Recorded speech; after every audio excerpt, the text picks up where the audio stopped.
Hey, what's going on, guys? In today's video, I attempted to play Project Playtime, a multiplayer survival game based off of Poppy's Playtime.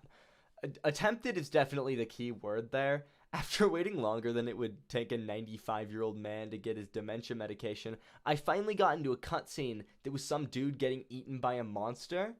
Then when I got into the game, it auto-set to 4K, which was annoying, but not the end of the world.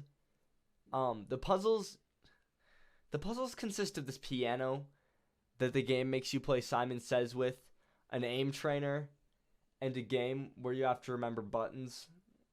I don't know how else to describe it.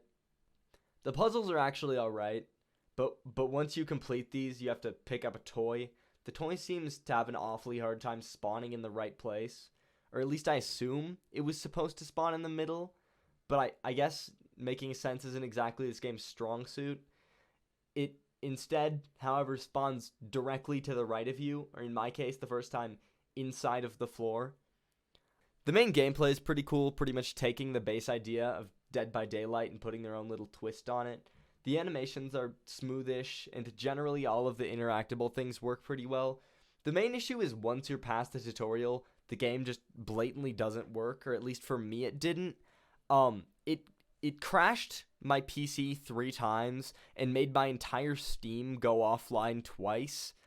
Now, I may be slightly biased because I didn't necessarily enjoy the Poppy's Playtime games an incredible amount, but, you know, I enjoyed them a hell of a lot more than I enjoyed this.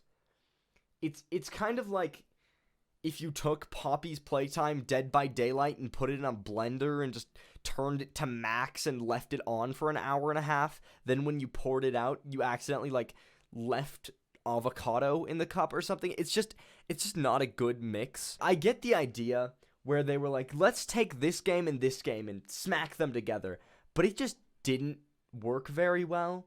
And I truly do think that the concept is cool. I think they could have done it a hell of a lot better. It's not complete. And I get that it's in beta, but it's really, this isn't a beta level game. This is, pre-alpha beta. And, you may say, oh, the game looks polished. It looks nice. It looks nice until you take, a really good look at it. And then when you realize, when you pick someone up, they're just hanging in front of you and you have to, awkwardly drop them in diagonally. It just makes the game really awkward. Now, that's not saying there aren't any, upsides of it. The whole just, there's this gulag system where you get dropped through this pipe and then you have to knock these little dudes out of tubes. It gave me PTSD for making tubes in Blender for an hour and a half, but apart from that, it was really cool. And, this part of the game was more polished than any other. It's kind of like a gulag, you just fight for your life until your teammate revives you. It's really, actually, that was decently fun. I really liked that. The jump scares were really smooth. I just think, generally, the game needs a lot of work. And I'm not, scratching it off, don't go play this game. I encourage you to go try it out, because maybe they've made it better since I make this review. And I'm going to make a new review of it when it's a little more polished. But at the moment, it's just not something they should be pushing out. This is kind of closed beta level.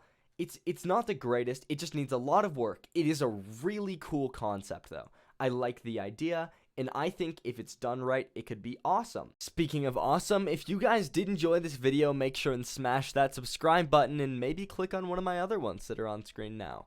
Have a great rest of your night, and I love you all. Goodbye.